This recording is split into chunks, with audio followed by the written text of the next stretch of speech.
Bonjour, je salue toutes les personnes qui vont nous suivre, les personnes qui nous suivent, les personnes qui nous soutiennent par des messages d'encouragement.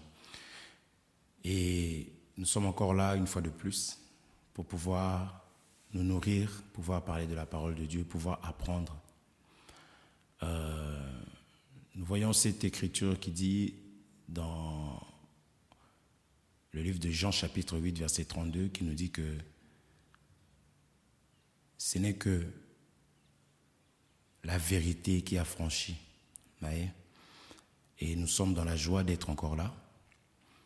C'est que le Seigneur nous a encore jugés dignes par sa grâce de pouvoir encore parler de la parole de Dieu.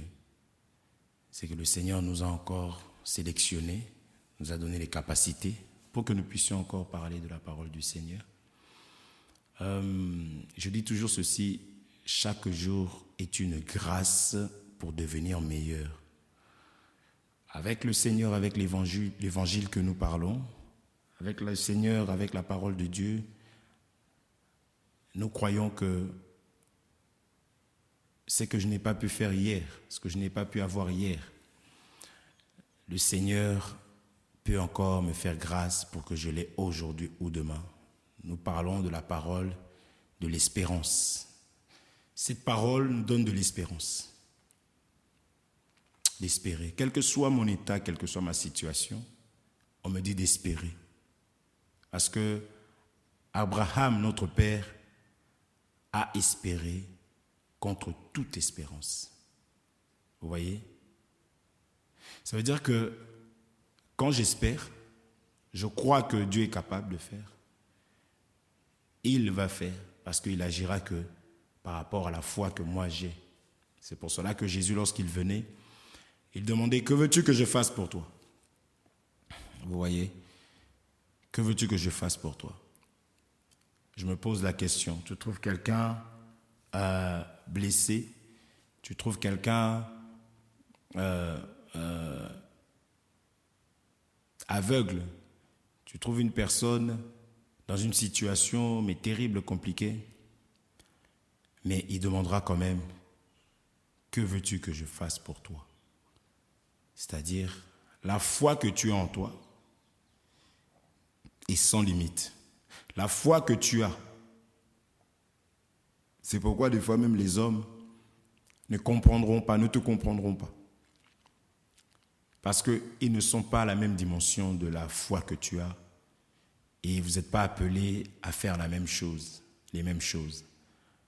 Alors quand tu crois, moi je dis toujours, même quand on me parle de quelque chose qui, moi, ça me dépasse, je crois que c'est la foi de l'autre. Et je dis Amen. Parce que c'est sa foi. Il ne faut pas impérativement que je puisse voir comme cette personne-là. Moi aussi, pour croire. C'est pourquoi il y a des gens qui combattent tout simplement la foi de l'autre. C'est-à-dire que lui croit qu'avec ce qu'il a reçu, croit qu'avec cet évangile, il peut, ce qu'il fait là, c'est rien, c'est petit. Et les gens ne comprendront pas et d'autres vont qualifier ça d'orgueil. Mais toi qui crois, si tu crois que, à l'âge que tu as, si tu crois que Dieu peut faire des grandes choses dans ta vie, crois. Même si tout ce que tu vois, c'est même ça la foi, tout ce que tu vois te dit le contraire, crois. Et il te sera fait selon ta foi. C'est ça que nous enseignons. L'évangile de l'espérance. Crois, espère. Même quand nous parlerons, tu te sentiras condamné. Tu sentiras que tu as mal agi. Dieu condamne le péché dans ta vie, mais pas toi. Crois et espère. Et prends courage et marche. Si tu étais dans le péché, si tu étais, je ne sais pas dans quelle situation tu te trouves, écoute. Même si ce que nous allons dire va peut-être te toucher, te faire mal, écoute. Crois que si le Seigneur a permis que tu entendes cela, c'est parce qu'il ne veut pas que tu restes dans cette situation. Crois. Il est celui qui te dit lève-toi, marche, va, mais ne retourne plus, ne retourne pas. Qu'on ne te retrouve plus dans cette situation, mais il te dira toujours, lève-toi, va, parce que nous sommes dans un temps de la grâce. En tout cas, que le Seigneur vous bénisse pour l'intérêt que vous portez à sa parole, pour l'amour de la parole que vous avez dans vos cœurs. Donc, nous allons parler aujourd'hui de l'importance du Saint-Esprit, qu'on avait déjà commencé à introduire dans la vidéo précédente. L'importance du Saint-Esprit. C'est même capital. Nous allons aller lire «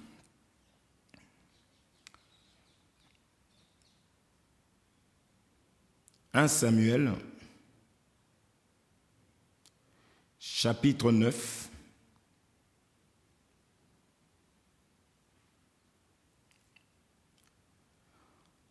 « 1 Samuel, chapitre 9, verset 3. Je lis par la grâce du Seigneur. « Les ânesses de Kis, père de Saül, s'égarèrent. Et qui se dit à Saül, son fils, « Prends avec toi un des serviteurs. Lève-toi, va et cherche les ânesses. » Il passa par la montagne d'Éphraïm et traversa le pays de Shalisha, sans les trouver. Ils passèrent par le pays de Shalim et elles n'y étaient pas. Ils parcoururent le pays de Benjamin et ils ne les trouvèrent pas. Ils étaient arrivés dans le pays de Tuph lorsque Saül dit à son serviteur qui l'accompagnait, « Viens, retournons, de peur que mon père, oubliant les ânesses, ne soit en peine de nous. » Le serviteur lui dit, « Voici, il y a dans cette ville un homme de Dieu. Et c'est un homme considéré. Tout ce qu'il dit ne manque pas d'arriver. Allons-y donc. Peut-être nous fera-t-il connaître le chemin que nous devons prendre. » Saül dit à son serviteur, « Mais si nous y allons, que porterons-nous à l'homme de Dieu ? Car il n'y a plus de provisions dans nos sacs. Et nous n'avons aucun présent à offrir à l'homme de Dieu. Qu'est-ce que nous avons ?» Le serviteur reprit la parole et dit à Saül, « Voici, j'ai sur moi le quart d'un sicle d'argent. Je le donnerai à l'homme de Dieu et il nous indiquera notre chemin. » Autrefois en Israël, quand on allait consulter Dieu, on disait « Venez et allons au voyant. » Car celui qu'on appelle aujourd'hui le prophète s'appelait autrefois le voyant. Saül dit à son serviteur, « Tu as raison, viens, allons. » Et ils se rendirent à la ville où était l'homme de Dieu. Comme ils montaient à la ville, ils rencontrèrent des jeunes filles sorties pour puiser de l'eau. Et ils leur dirent, « Le voyant est ici ?» Elle leur répondit en disant, « Oui, il est devant toi, mais va promptement, car aujourd'hui il est venu à la ville parce qu'il y a un sacrifice pour le peuple sur le haut lieu. Quand vous serez entrés dans la ville, vous le trouverez avant qu'il monte au haut lieu pour manger, car le peuple ne mangera point qu'il ne soit arrivé, parce qu'il doit bénir le sacrifice. Après quoi, les conviés mangeront. Montez donc, car maintenant vous le trouverez. » Et ils montèrent à la ville. Ils étaient arrivés au milieu de la ville, quand ils furent rencontrés par Samuel qui sortait pour monter au lieu.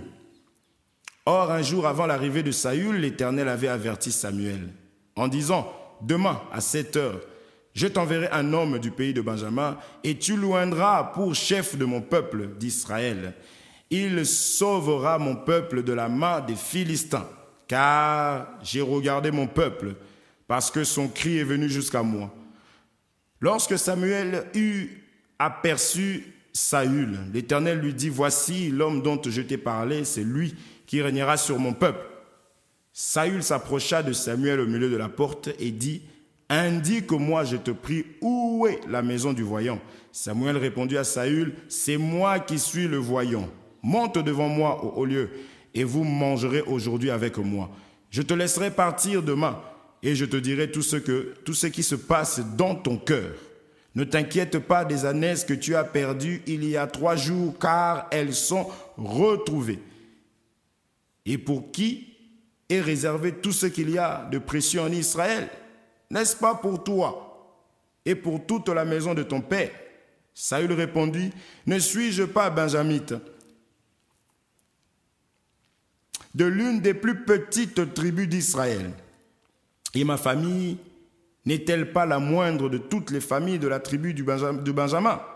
Pourquoi donc me parles-tu de la sorte? » Samuel prit Saül et son serviteur, les fit entrer dans la salle et leur donna une place à la tête des conviés, qui étaient environ de 30 hommes.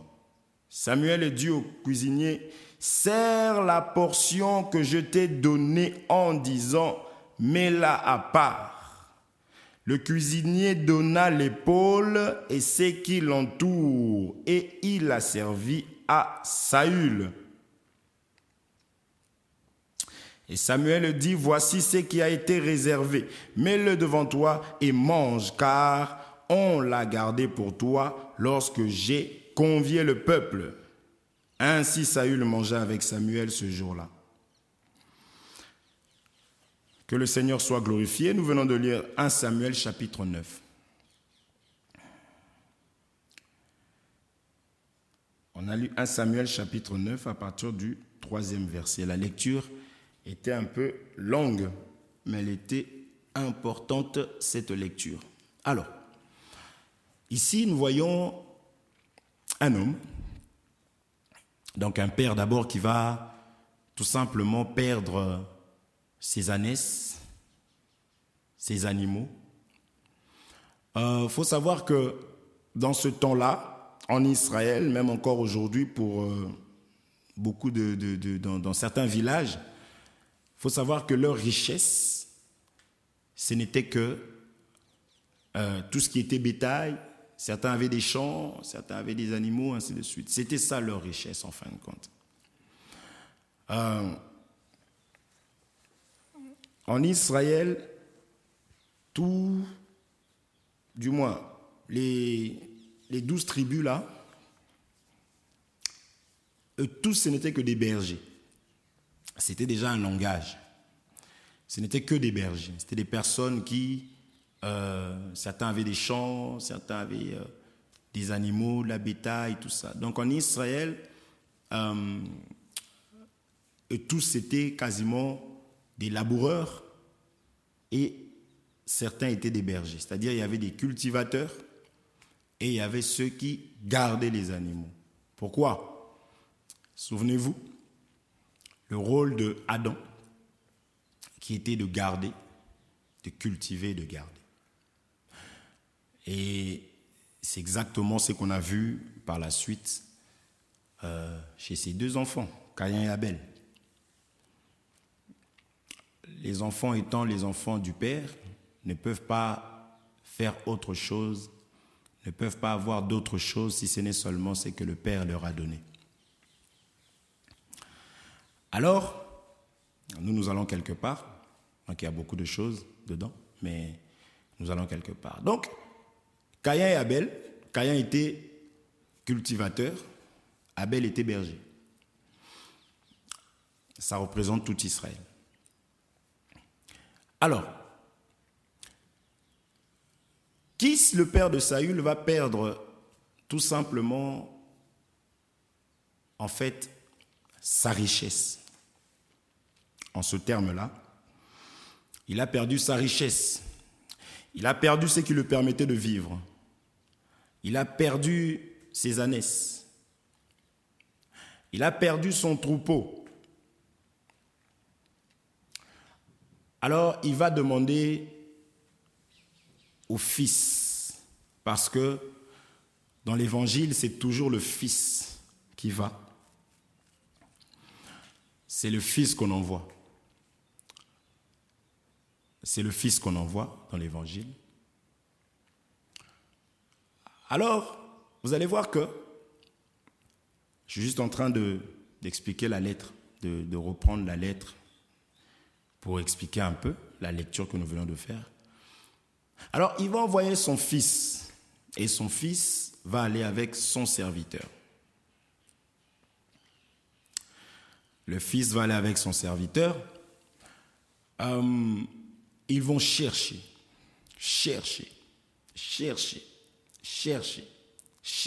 par eux-mêmes, et ça va rien donner. Ils vont rien trouver. En ce moment-là, Saül dit, bon, tu sais, quand on est fatigué, après avoir cherché, sans l'homme de Dieu, sans la parole de Dieu, vous savez que c'est épuisant. C'est l'esclavagisme. C'est difficile. Et ils n'ont rien trouvé. Charnellement. Alors son serviteur va dire, je connais un homme de Dieu. Parce que un homme de Dieu représente Dieu. Un homme de Dieu aujourd'hui représente la parole. C'est-à-dire, quand tu vas chez un homme de Dieu, pour avoir la solution à tes problèmes, il faut savoir que la solution viendra par la parole de Dieu que l'homme de Dieu va te donner. Un homme de Dieu, un véritable homme de Dieu, parle de « il est écrit ». Nous l'avions vu hier.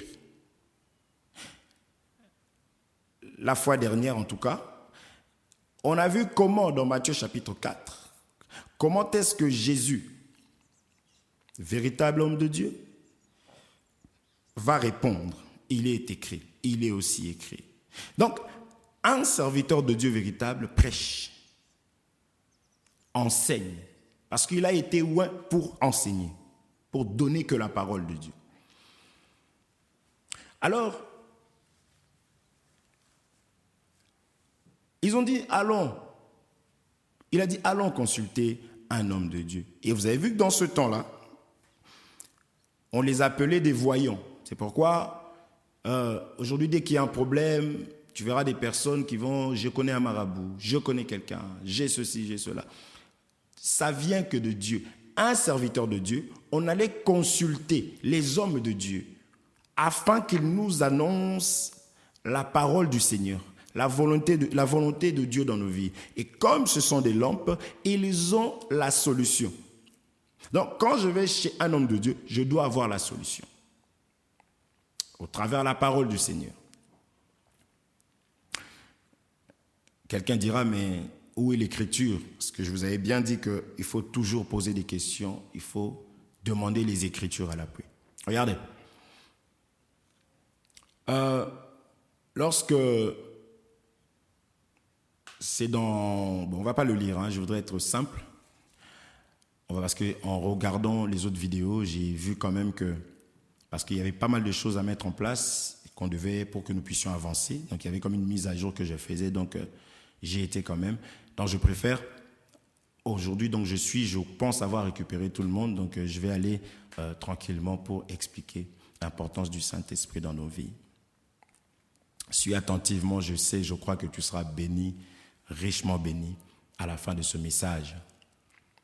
Tout ce que tu cherches là, tu vas retrouver ça à la fin de ce message, en écoutant attentivement. Dans 1 Samuel chapitre 8, nous verrons que le peuple va demander un roi à Samuel. On dit, Samuel, tu es devenu vieux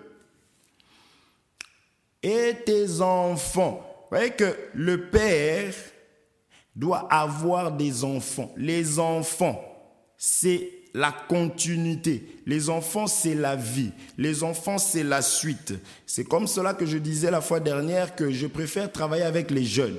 Les jeunes, c'est l'avenir. Les enfants, on voit la jeunesse. Ils ont dit, tu es devenu vieux, ce n'est pas un problème. Tout le monde vieillira un jour.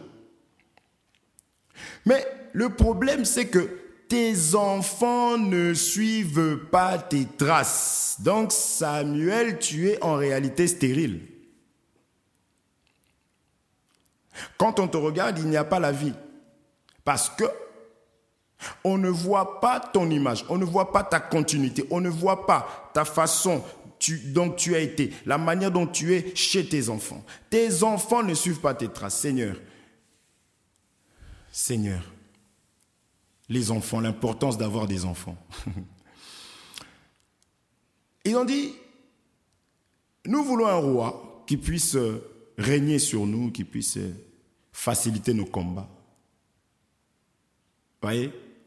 Alors, Samuel va voir Dieu, il va aller pleurer, Dieu lui dira, mais ce n'est pas toi qu'ils ont rejeté, c'est moi qu'ils ont rejeté. Non, nous comprenons que l'homme de Dieu, c'est l'image de Dieu. Par la parole qu'il donne, allez consulter un serviteur de Dieu. S'il ne te parle pas de ce qui est écrit, c'est qu'il n'est pas Dieu, c'est-à-dire il n'est pas en communion avec Dieu et ce qu'il est en train de te dire ne va rien t'apporter, il n'y aura pas de solution. Mais gloire à Dieu, Samuel, c'était un vrai serviteur de Dieu.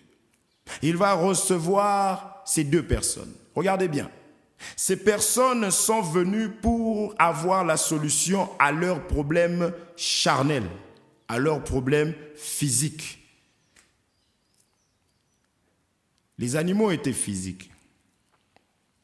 C'est un problème physique. C'est comme toi.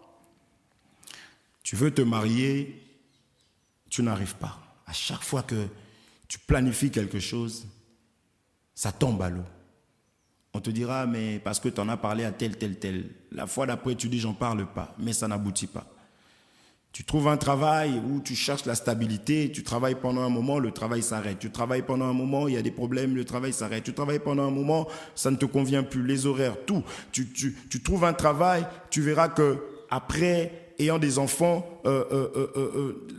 les horaires ne correspondent plus avec ce que les enfants voyaient. Donc, toutes ces choses-là, c'est pour un but, c'est pour une raison. C'est exactement ce qui se faisait dans la vie de Saül. Tu as un mari, tu t'es marié, tu étais dans la joie. Tu as dit, j'ai quelqu'un enfin sur qui compter. J'ai été tellement blessé dans ma vie, minimisé, négligé, insulté. Enfin, j'ai trouvé quelqu'un qui va me comprendre, à qui je pourrais me confier, je me sentirai aimé, ainsi de suite. Je pourrais réellement être qui je suis au lieu d'arrêter, au lieu de faire semblant comme j'ai fait avec d'autres. Avec lui, je serai sincère, je serai ceci, ou avec elle, je serai ceci, je serai cela. Mais tu arrives dans le mariage, il y a des complications. Tu te retrouves marié, mais célibataire. Tu vis le célibat dans le mariage. Tu vois? Tu voulais avoir un enfant, tu dis, au moins là, j'ai été rejeté. On a été rejeté aussi à cause de nos mauvais comportements. Vous voyez, là où le Seigneur nous manifeste l'amour, nous les hommes, on dit que nous étions ceci, nous autres, on nous a traités de fils de serpent, de tout. Maintenant, tu as un enfant, tu dis, bon, même si le père, même si, parce qu'il y a des personnes comme ça, qui veulent avoir des enfants, un enfant, même si c'est que l'homme ne l'aime pas tellement, mais il veut seulement un enfant, parce qu'il sait qu'au moins, j'aurai quelqu'un, j'aurai quelque chose qui sera à moi, qui va m'aimer, qui va me respecter, je recevrai de l'amour. Tu as un enfant, l'enfant commence à grandir, l'enfant ne te console pas. Tu vois un enfant comme ça, mais le bonheur d'avoir un enfant, le plaisir qu'un enfant est censé donner, tu n'as pas ça. Tu n'as pas ça. Alors, ne vois-tu pas que Saül, là, son histoire, est semblable aussi à ton histoire, finalement. Nous avons tous vécu ces choses. Vous voyez? Mais ça reste néanmoins des choses charnelles. Des choses palpables, c'est un problème charnel. Oui. Et tu essayes de toutes les manières possibles. Tu fais ce qu'il y a à faire. Tu essayes, tu fais vraiment le nécessaire pour avoir la solution. Tu te bats comme Saül. Regardez, ils vont sur une montagne, ils descendent, ils vont sur une autre. C'est-à-dire qu'ils connaissent des difficultés de haut et de bas pour pouvoir retrouver, pour pouvoir avoir la restauration, pour trouver la solution. Ils n'avaient pas la solution. D'eux-mêmes, charnellement, ils ont essayé. Ils n'ont pas eu la solution.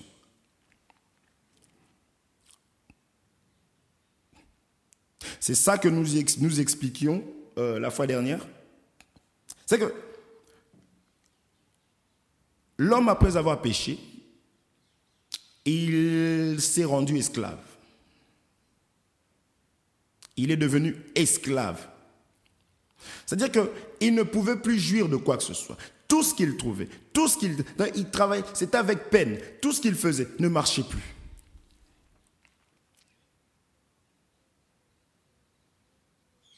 Alors, qu'ils allaient, ils étaient même fatigués. Saül était fatigué, il a dit, c'est bon, moi je m'arrête là, je vais...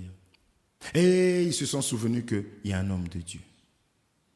Ils se sont souvenus qu'il y a la parole de Dieu. Ils se sont dit, non, j'ai cherché. C'est dans la précédente vidéo, ça on avait expliqué. C'est plus possible. Je vais tenter. Je vais essayer autrement. On va essayer autrement. Un homme de Dieu. On va voir un homme de Dieu. C'est-à-dire, on va essayer de faire maintenant selon la parole. On a essayé sans la parole. Ça ne marche pas. Essayons de faire selon la parole de Dieu. Ça, c'est le conseil que je te conseille, que je te donne ce matin. C'est le conseil que je veux te donner. Nous qui parlons du Seigneur, nous sommes jeunes encore. Mais si nous sommes là à parler du Seigneur, c'est parce qu'on a expérimenté la main de Dieu de plusieurs manières. Et on était aussi comme toi. Nous étions aussi comme toi. On avait essayé avec les muscles, avec la bouche. Bon, ça ira demain. Demain, rien. Bon, ça ira, et rien. Alors, regardez, la Bible dit, sans moi, vous ne pouvez rien. Alors, quand Dieu dit ça, et quand on nous dit aussi que c'est un Dieu jaloux, ça veut dire quoi?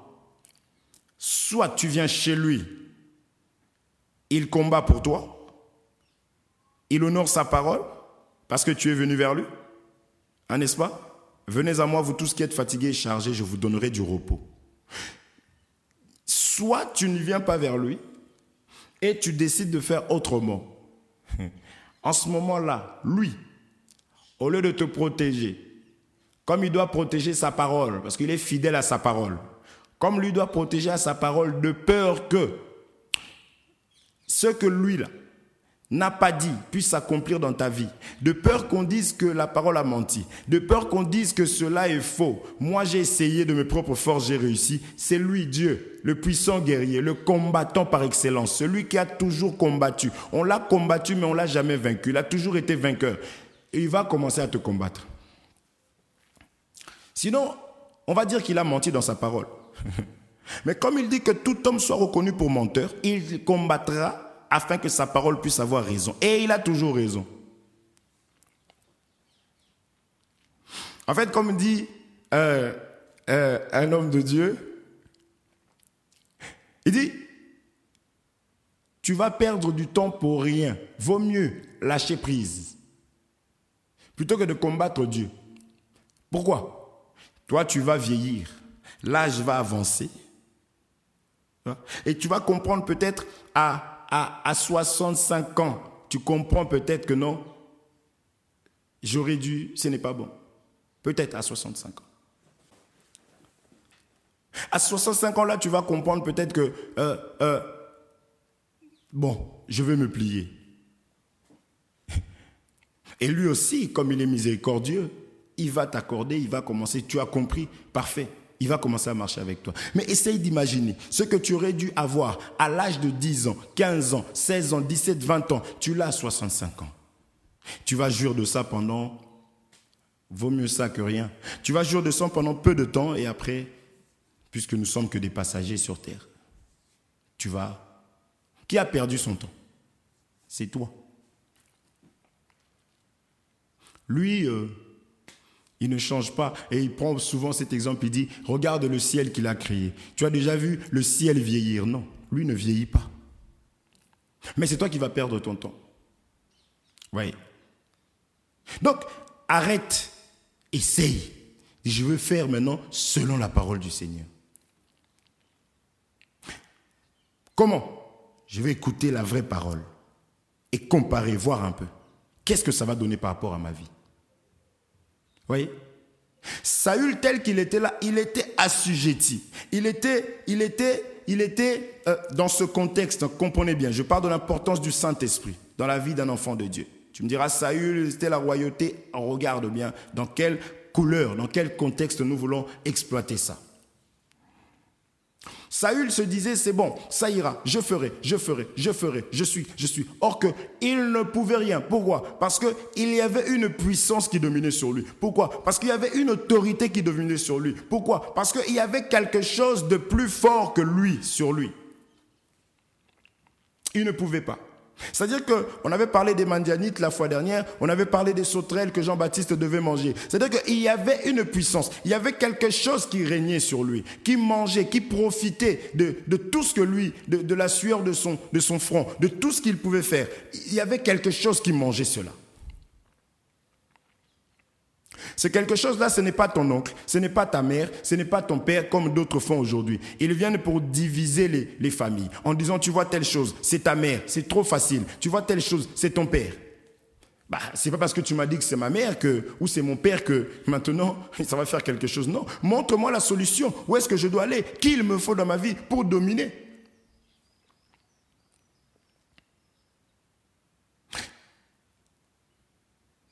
Saül va aller voir l'homme de Dieu. J'aime ça. Lui, il va pour quelque chose d'autre. Il va pour le matériel. Dieu, c'est un Dieu d'ordre. Il va pour autre chose. Mais lorsqu'il arrive chez l'homme de Dieu, l'homme de Dieu l'attendait. Il attendait Saül. Dieu avait déjà parlé. Mon frère, ma soeur, si tu n'es pas à l'endroit que Dieu t'attend, si tu ne comprends pas que ce que tu vis, c'est Dieu qui a planifié, il t'attend quelque part, il t'a donné rendez-vous et il fera tout, il bloquera. C'est-à-dire que tu veux passer à gauche, c'est comme un GPS, il connaît tout, il sait où est-ce que tu dois aller, il va faire passer des feux rouges exprès, là-bas vert exprès, il va faire ceci, des accidents, pour que tu suives le chemin que lui il veut, afin qu'il te rencontre enfin.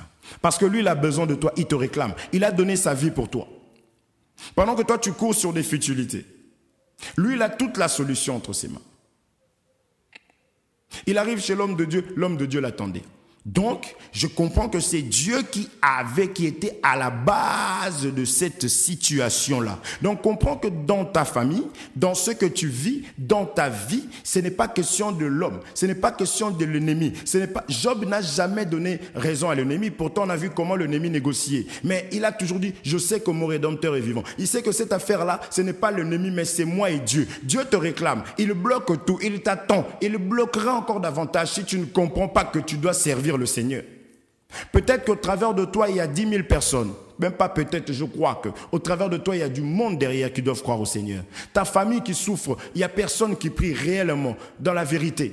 Dieu veut que tu puisses apporter quelque chose. Mais pendant que toi, tu t'inquiètes, mon travail, mon ceci, mon cela, Dieu voit plus grand que ça. Saül, lorsqu'il arrive là où on l'attendait, le fait seulement d'être arrivé, là, à cet endroit-là, tout a changé dans sa vie. On lui dit, d'ailleurs, les ânesses qui étaient perdues. C'est-à-dire que la solution a commencé à se trouver. Donc, le problème a commencé à se résoudre. Vous voyez? Et ce que lui pensait être, regardez ce qu'on nous dit, ce que lui pensait être réellement, Ce que lui pensait, regardez, hein.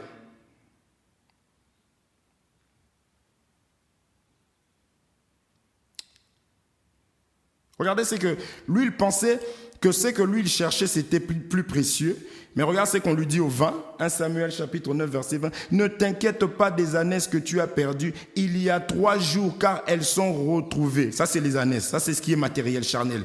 Et pour qui est réservé tout ce qu'il y a de précieux en Israël. C'est-à-dire que l'homme de Dieu lui fait comprendre réellement c'est quoi qui est précieux en Israël. Qu'est-ce qui était précieux en Israël? Qu'est-ce qui lui était réservé? Vous voyez? Qu'est-ce qui lui était réservé? Ce n'est pas les ânesses, ce n'est pas le mariage. Nous ne sommes pas dans ce monde pour manger, pour travailler, pour avoir de l'argent, pour prouver aux gens que nous sommes quelqu'un. Non, non, nous sommes dans ce monde afin de refléter l'image du Seigneur. Il a besoin de se glorifier dans nos vies. On lui dit qu'est-ce qu'il y a ce qui est le plus précieux, ce n'était pas ça. C'était ce qui allait suivre. Pour gagner du temps, tu vas voir que l'homme de Dieu va lui donner une partie, une portion qui lui a été réservée. Il doit manger cette nourriture. On a dit que c'était l'épaule qui lui a été réservée. L'épaule.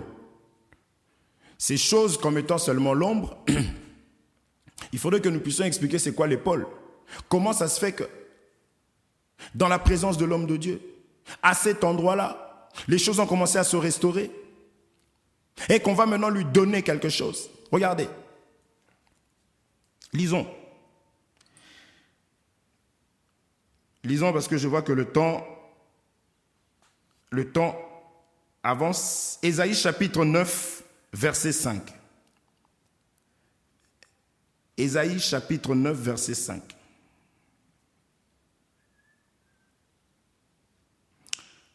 Ésaïe chapitre 9, verset 5.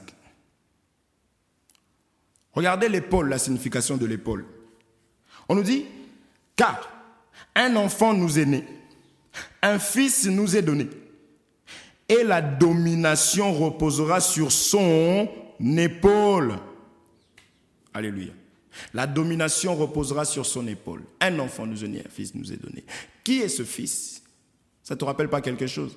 Dieu a tant aimé le monde qu'il a donné son Fils unique. Ah, nous comprenons alors qu'il faut d'abord que je puisse avoir l'autorité. Il faut d'abord que je puisse avoir le royaume. Il faut que je puisse avoir la puissance afin que tout ce que j'avais perdu, or je n'avais pas perdu, quelqu'un d'autre prenait pour moi. Alors lorsque je reçois cette puissance-là, lorsque je reçois, on a parlé de la domination, lorsque j'accepte Jésus, lorsque je reçois le Saint-Esprit, je récupère tout ce que j'avais perdu. Parce que c'était question de pouvoir, question d'autorité. C'est comme si dans la rue, tu croises une personne qui est plus grande que toi. Cette personne, à chaque fois, elle te prend ton goûter. Quand tu ne manges pas, est-ce que c'est parce que tu n'en avais pas à la base? Si, tu avais des goûters, mais quand tu arrives, il t'attrape. Allez, viens ici, là, donne-moi ça. Tu prends, tu sors, et puis il te dit, si demain tu n'en as pas, tu verras. Donc tu travailles, tu as besoin de travailler, tu vas, et il te conduit, tu travailles. Mais dès que il prend. Cherche l'autre homme fort. Alléluia. Nous parlons du baptême, l'importance du Saint-Esprit. Vous voyez l'autorité? Vous voyez le Saint-Esprit? Regardez même ce que l'Écriture déclare. Regardez ce que l'Écriture déclare.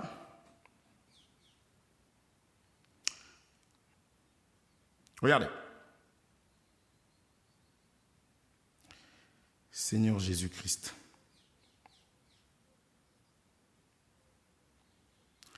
Dieu est merveilleux.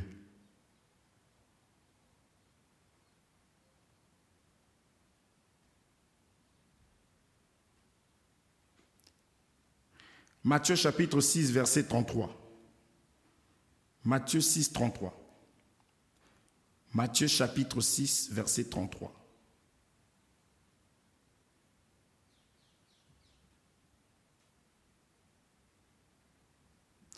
Matthieu chapitre 6, verset 33. La Bible me dit ceci.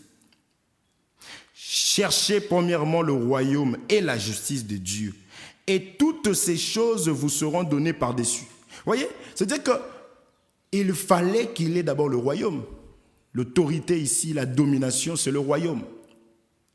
Il fallait qu'il ne soit plus citoyen de la terre, mais qu'il devienne spirituel. Or, le Saint-Esprit, c'est une puissance qui vient te distinguer, on en avait parlé hier, qui vient te distinguer. J'avais dit que nous croyons que lorsque nous recevons le Saint-Esprit, comme on a vu la fois dernière dans Matthieu chapitre 4, que c'est Dieu qui nous prend, il nous présente, il dit à partir d'aujourd'hui, cet enfant a changé de camp, c'est mon enfant. Quand vous le voyez, fuyez, fléchissez les genoux. C'est ça qui est en train de se passer dans la vie de Saül. C'est ça l'importance du Saint-Esprit, mon frère, ma soeur. N'attriste pas le Saint-Esprit, cherche le Saint-Esprit, baptise-toi si tu n'es pas baptisé encore, du moins si tu comprends et que ta conscience te parle. Voyez, tu vas prier, Seigneur, tu vas prier, tu vas jeûner. Tel programme tu étais, l'autre tu étais, ceci tu es.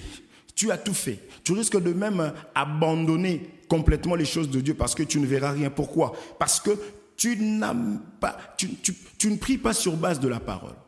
Tu ne fais pas les choses correctement. Tu restes dans ton coin, moi, ça me suffit, Dieu sait, on avait dit prier, machin. Tu as besoin d'écouter la parole de Dieu. L'homme de Dieu donne la parole véritable, qui va te dire, parce que c'est une lumière cette parole, qui va te dire, t'expliquer ta vie, qui va te montrer des choses. Et en ce moment-là, tu verras quand tu prendras la décision. Ne va pas prier, regarde, tu pries tous les jours, tous les jours tu pries, mais il n'y a pas la solution. Mais ce n'est pas possible, ce n'est pas Dieu. Est-ce que tu pries conformément à la parole? Même les disciples se sont approchés de Jésus, ils ont dit, apprends-nous à prier. Ta marche, ne marche pas avec la grande tête comme ça ira, ça ira. Non, reconnais et fais le nécessaire. Cherchez premièrement le royaume des cieux, le reste vous sera donné, le reste vous sera donné. Lorsqu'il a trouvé le royaume, Saül, automatiquement, parce qu'en fait, Dieu a ordonné à son œuvre de te bénir. Pour être béni, il faut que tu sois dans l'œuvre de Dieu, c'est-à-dire dans la volonté de Dieu, là où Dieu t'appelle, faire ce qu'il attend de toi. Comment le savoir si tu n'es pas enseigné? Comment le savoir si tu n'écoutes pas, tu ne lis pas ta Bible? Voyez? Dans l'œuvre de Dieu. Dieu restaure. Il a ordonné à son œuvre. Il a dit à son œuvre, lorsque tu verras telle personne dedans, en toi, dans ton œuvre, bénis-le. C'est l'œuvre, soit dans l'œuvre de Dieu. Saül se retrouvait là où il fallait. Il a reçu ce qu'il fallait, l'autorité automatiquement. Vous voyez? Regardez maintenant ce qui s'est passé dans la vie des personnes aussi qui se disaient être serviteurs de Dieu. Actes chapitre 19, nous parlons de l'importance du Saint-Esprit. Actes chapitre 19.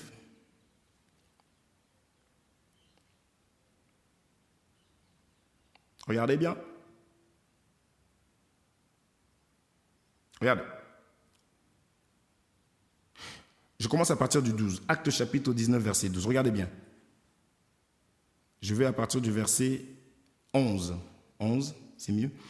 On nous dit, et Dieu faisait des miracles extraordinaires par les mains de Paul, au point où on appliquait sur les malades les linges ou des mouchoirs qui avaient touché son corps, et les maladies les quittaient, et les esprits malins sortaient. Regardez maintenant.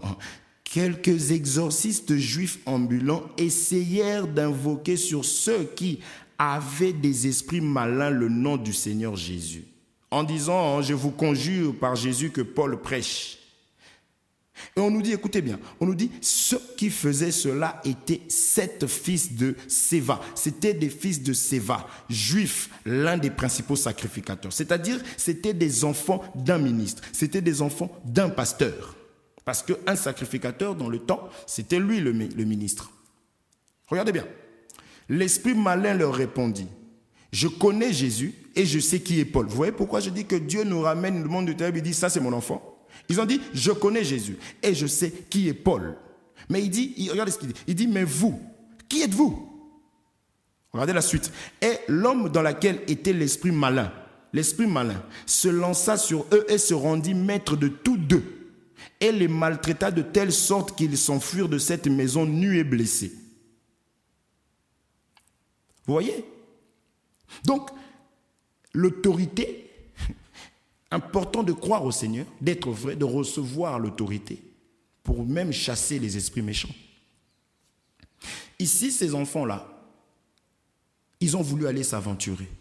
Même si ton père est chrétien, ta mère est chrétienne, ton père est pasteur, ça ne fait pas de toi automatiquement non, non, non, non, non, non, non. Tu dois accepter le Seigneur et être revêtu de la puissance d'en haut. Pour être distingué, je parle de l'importance du Saint-Esprit. Je parle du fait d'être distingué parce que tu as reçu le Seigneur, parce que tu as reçu l'autorité et la puissance. Saül, après avoir reçu cela, Saül a récupéré automatiquement. Donc ce dont tu t'inquiètes, Dieu voit ça, c'est des petites choses. Dieu ne peut pas te donner le plus petit, la plus petite chose et te donner la grande chose après. Non, il te donne d'abord la grande. Il faut d'abord que les choses soient restaurées. Il faut d'abord que les choses soient rétablies dans ta vie, dans ton âme, dans ton esprit. Et c'est comme cela que tout ce que tu cherches là, ça va courir vers toi. Parce que toi, tu n'as pas été créé pour ça, mais ça a été fait pour toi. C'est comme dans le jardin.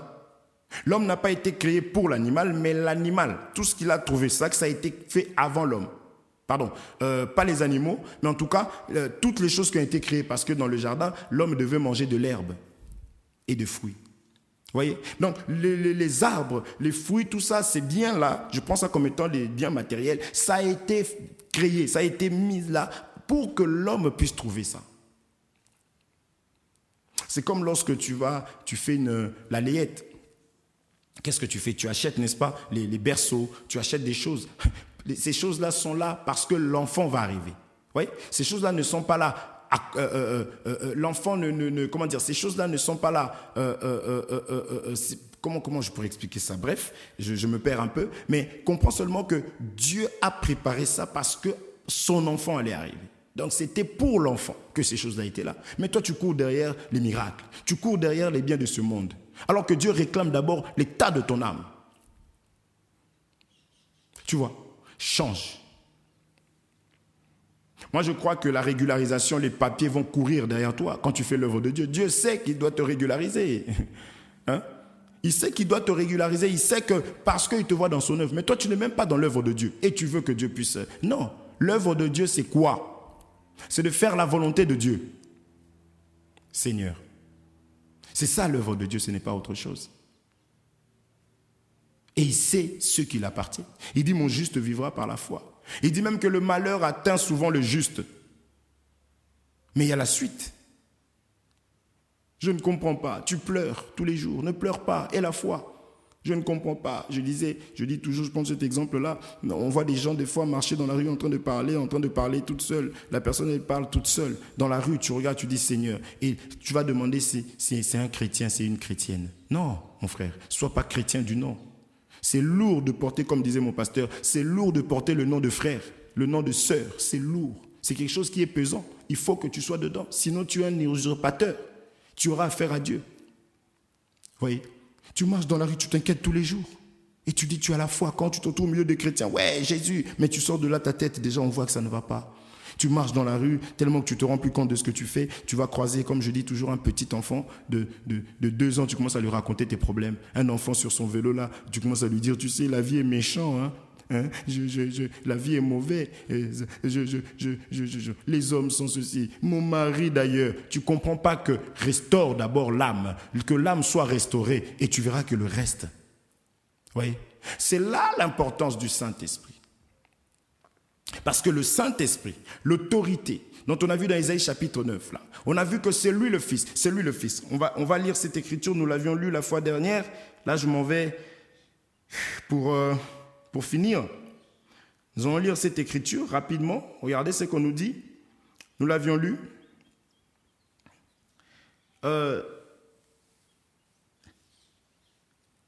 Galates chapitre 3, verset 27. Rapidement. Galates chapitre 3, verset 27. Nous l'avions lu. Galates 3, 27. On nous dit, vous tous qui avez été baptisés en Christ, Vous avez revêtu Christ. Vous avez revêtu Christ. Voyez? Nous avons pris cette autorité. Les vêtements que Adam avait perdus dans le jardin.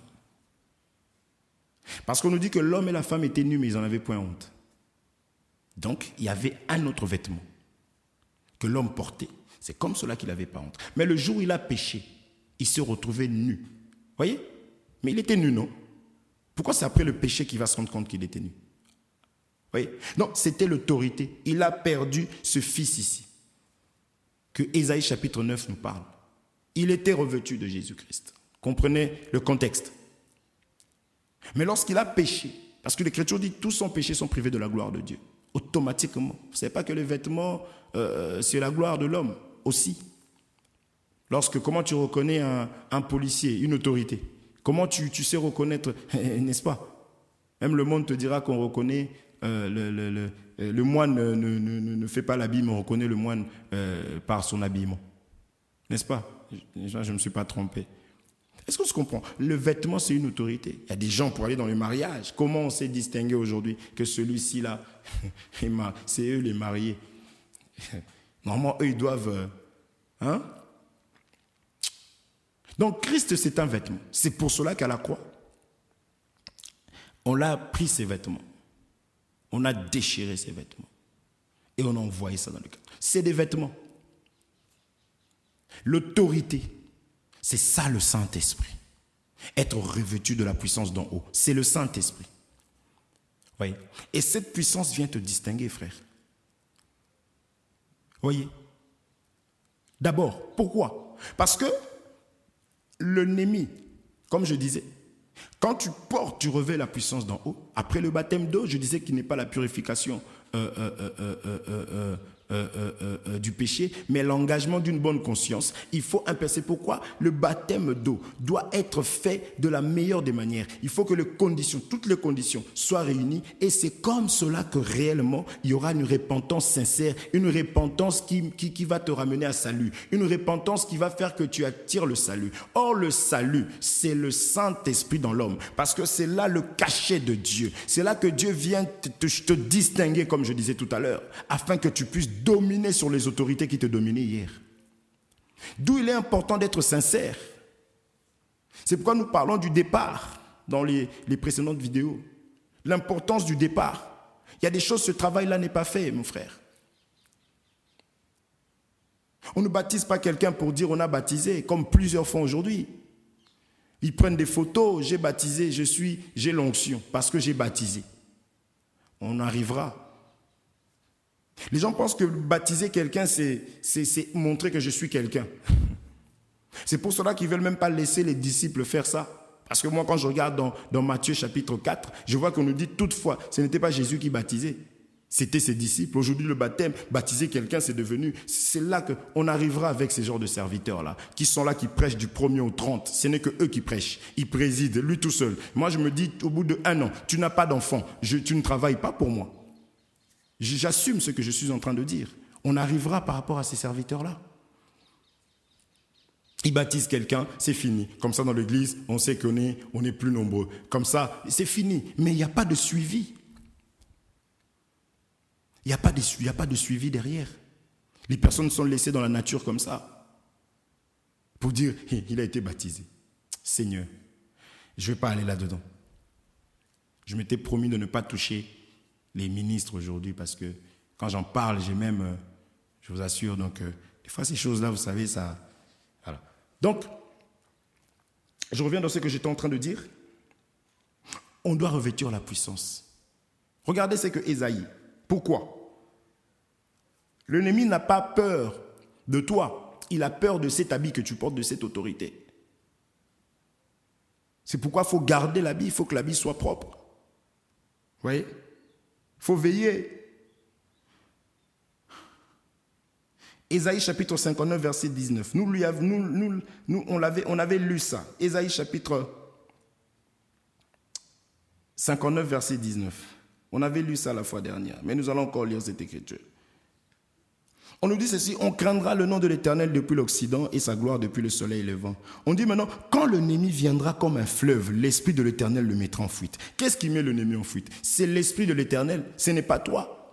C'est le vêtement que tu portes, l'autorité. C'est comme cela qu'on a vu dans Actes chapitre 19, que ces personnes étaient dans l'incapacité de pouvoir ordonner et que l'Esprit puisse s'en aller. Parce qu'ils n'avaient pas l'autorité, ils n'avaient pas revêtu le Saint-Esprit, ils n'avaient pas revêtu le Seigneur Jésus-Christ. Tu vois l'importance du Saint-Esprit. C'est ça qui fait fuir l'ennemi. C'est ça qui fait fuir l'ennemi. Ce n'est pas autre chose. Oui, ce n'est pas autre chose. Mes frères et sœurs, veillez, gardez jalousement ce que vous avez reçu. Si ce n'est pas le cas, tu as intérêt à te hâter d'être revêtu de la puissance d'en haut, d'avoir le Saint-Esprit qui puisse contrôler, conduire ta vie. Le Saint-Esprit, c'est une autorité qui te permet de dire non au mal. Toi, dès qu'on dit allons, tu pars. Vous voyez, je disais la fois dernière que par la mort de Jésus-Christ, là je le prends comme étant l'agneau, le sacrifice agréé par Dieu, sa mort a fait que tu reçoives Dieu, que tu es en connexion avec Dieu, que tu reçoives Emmanuel. Attention, tu es d'abord revêtu du Saint-Esprit, de l'autorité, tu es distingué, mais le but étant que le Fils se forme en toi. Je disais que c'est ça le don de Dieu. Le Fils doit se former en toi. Là maintenant tu commences à marcher, tu es déjà protégé, c'est le plus important, c'est comme le peuple d'Israël qui devait manger l'agneau avant. Et l'agneau leur donnait la capacité de pouvoir décider de quitter, l'autorité de quitter l'esclavagisme, parce qu'ils n'avaient pas cette autorité-là. Et après avoir quitté, ils devaient traverser la mer Rouge. Dieu devait séparer la mer Rouge, ils passaient, ils fermaient afin qu'ils ne puissent plus retourner dans leur vie passée. Vous voyez? Mais après, ils étaient conduits par la colonne de nuée. Le jour, la colonne de feu la nuit. Donc le Saint-Esprit vient maintenant pour te conduire, pour t'orienter, pour te diriger. C'est une personne en toi qui commence maintenant à te parler. C'est ça le Fils. Et Paul dira, ce n'est plus moi qui vis, mais c'est le Christ qui vit en moi. C'est lui le Fils. Vous voyez? Qui commence à te parler, qui te donne la sagesse, l'intelligence. Là où tu te faisais avoir, il te parle. Le Saint-Esprit, c'est une personne qui parle.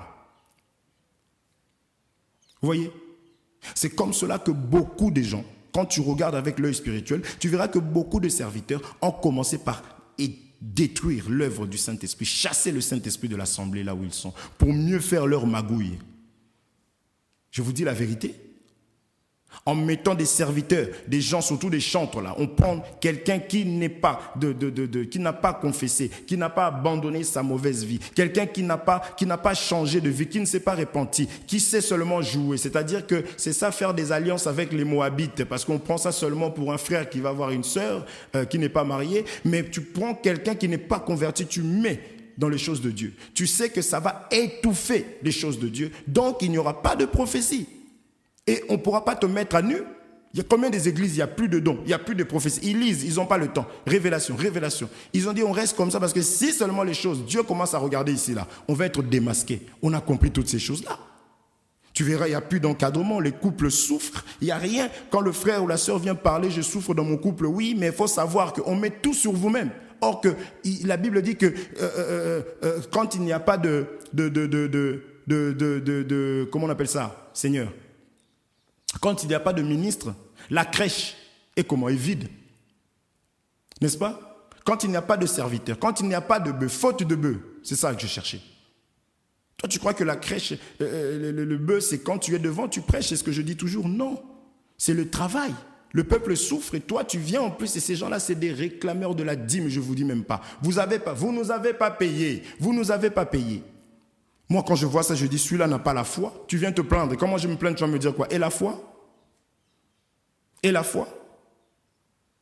Les hommes de Dieu qui ne peuvent même pas faire du bénévolat pour l'œuvre de Dieu, voir quelqu'un changer, te réjouir.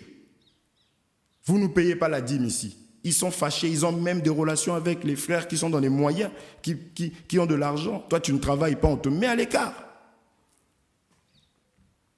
Nous verrons toutes ces choses-là par la grâce du Seigneur. Le rôle du Saint-Esprit, l'importance du Saint-Esprit dans ta vie. L'importance du Saint-Esprit. En toi que le Seigneur vous bénisse, si je m'arrête à là, J'espère que ce message t'a réellement béni, que ce message t'a fait prendre conscience. Et n'hésite pas. Prends la décision et le Seigneur sait. Et sait comment il va t'orienter. Seigneur mon Dieu, mon roi, nous avons parlé de ta part. Père, quiconque qui a entendu, quiconque qui a accepté ce message, sois béni. Ne laisse pas ma sœur oisive. Ne laisse pas mon frère oisif, Seigneur mon Dieu, mon roi. Glorifie ton nom dans sa vie à cause de l'évangile, à cause de l'œuvre que toi tu as accomplie à la croix du Calvaire, Seigneur. Là où tu as dit tout est accompli, Seigneur, c'est parce que tu voyais le défaut de mon frère et de ma sœur. Tu voyais dans quel état mon frère et ma sœur allaient se trouver, ô Dieu de gloire. Et tends ta main, toi qui es le bon berger, Seigneur. Que mon frère et ma sœur ne regardent pas aux hommes, mais que mon frère et ma sœur regardent à toi, ô Dieu, toi qui connais les cœurs. Que la sincérité puisse animer mon frère et ma sœur, afin que toi tu puisses te manifester dans sa vie.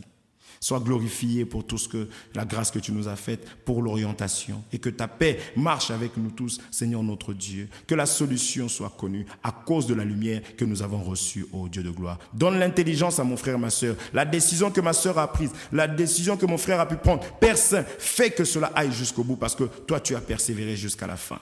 Donne la persévérance à mon frère et à ma sœur. Fortifie, Seigneur mon Dieu, mon roi, les faibles. Parce que c'est pour cela que tu es venu. Tu n'es pas venu pour les parfaits, mais tu es venu pour les imparfaits. Oh Dieu, glorifie ton nom, dans le nom puissant de Jésus-Christ. Ainsi prié. Amen. Que Dieu vous bénisse. À très bientôt par la grâce du Seigneur.